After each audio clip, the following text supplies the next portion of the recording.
Last year, I created an economic model for organizations called Contributionism. And in this video, I'm going to cover the journey of how that model was created.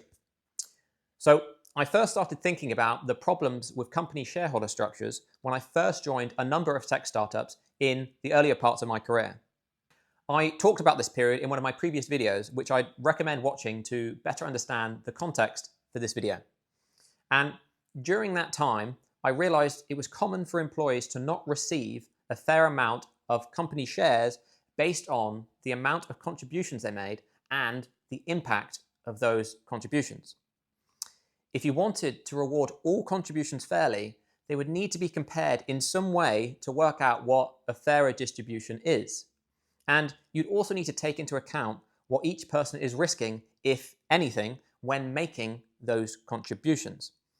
So thankfully, someone had already spent time on this problem, and the book that covered this topic was called The Slicing Pie by Mike Moyer. More recently, I started actively contributing towards the crypto industry and have been actively thinking about how you could fund people directly from a Web3 funding process so they could be compensated for contributing to one of these ecosystems. When I started thinking about these similar problems of rewarding contribution fairly, this is where I started to draw some comparisons with the problems I'd been thinking about years ago with startup companies. And this key area was all focused on how you can compensate someone fairly based on the value of their contributions. Now, it was clear to me that it would likely take a year or multiple years to properly understand the full value and impact of someone's contribution. It will be important to reflect on previous contributions if you're really trying to align the incentives with rewarding contributions based on the value they've provided. But it was also clear that it was rarely going to need to take longer than 5, 10, or 20 years to evaluate most or all of the impact of someone's contribution. And this is where I saw the connection with thinking about shareholder structures in companies. For both companies and Web3 ecosystems, the value and impact of someone's contributions could eventually be understood within some reasonable time period, which meant the permanent implementation of shares is flawed. It does not align with the reality that nearly all contributions don't make impact in perpetuity. If someone makes a contribution towards a company and receives some shares for that, they will have governance rights and compensation rights for the eternity of that company's existence. That means if the company is operating for hundreds of years, they will be entitled to potential dividends or price appreciation of the shares they have. Those same shares will also have a say on who's running the company for that entire time. In practice, this means someone's children and their children's children, etc., could have eternal influence and receive ongoing compensation from a company that they have never contributed towards themselves. So it's not just simply a case and situation where companies need to get better at comparing contributions to arrive at fairer outcomes when distributing shares. It is also that the share structure itself is flawed. So let's hypothetically imagine that everyone in a company received a fair amount of shares that were based on the amount and proportional value of their contributions for that year. And of course, this could be updated over time as the organization becomes more aware of the full value of each of the contributions. Remember that for now, we're assuming that this is all possible. So each year, more people will be given more shares. All contributions would lead to shares of ownership that have governance and compensation rights. Well, you have a situation now where the structure kind of works in the beginning, as all of the contributions happened recently. But the longer the company goes on for, the more that the shares of ownership become an issue. Now you can have shares from 50, 100, or 200 years ago that still have governance influence over who's running the company. Shares are also entitled to this ongoing compensation either through dividends or from share price appreciation. So newer contributions have less and less influence over the company comparatively to an ever-growing amount of previous contributions which have an increasing proportional influence over the company. newer contributions have to increasingly share the profits of the organization with an ever-growing and stagnant amount of historical contributions, which means it would become harder and harder for newer contributors to get meaningful amounts of voting power or compensation for their own contributions, as the governance rights and compensation rights are being diluted across an ever-growing amount of shares.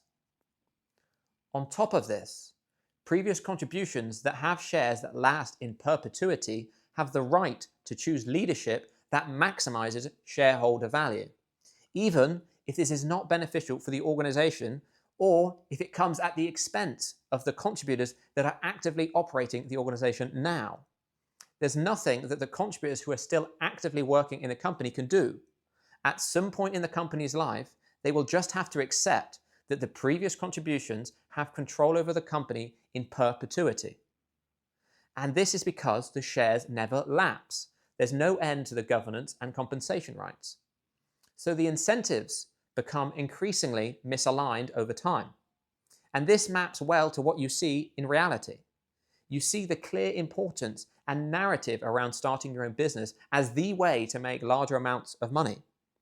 Angel investors and venture capitalists are always looking to get as many of those shares as they can in the earlier stages of the company. And that makes perfect sense, as it benefits them increasingly over time in perpetuity if the company succeeds. So what does this mean? Shares of ownership need to eventually lapse and expire. Shares of ownership should be temporary. They only need to be long enough to fairly compensate the contribution, and that might be 5, 10, or 20 years, or for financial investments when it is being compensated with a pre-agreed rate of return. This means you make way for newer contributors who will then be able to increasingly govern and be compensated for operating the organization at that point in time. It was these thoughts that led to the theory and ideas behind contributionism. Now, it's important to note that organizations and how they're structured is not simple. There is no single solution, and in fact, there's going to be a huge number of ways that people might prefer to govern and operate an organization. There's still a lot to think about and talk about to better understand the ideas behind this model, such as around understanding risk or how leadership could be handled. And obviously, comparing contributions to understand their value and impact over time is extremely complex as a topic. But the outcomes from permanent shares of ownership will eventually lead to unfair and increasingly misaligned outcomes. So the threshold to improve upon this existing system is pretty low. You don't have to be that accurate to reward people in a fairer way than using the more flawed approach of permanent shareholder structures.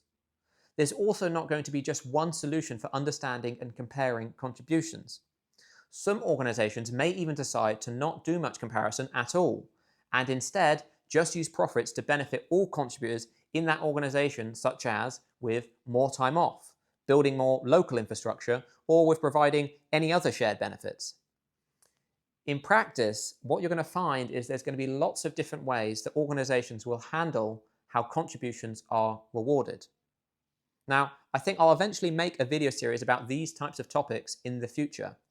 But for now, if you want to learn about what I've written about so far, the website link is in the description.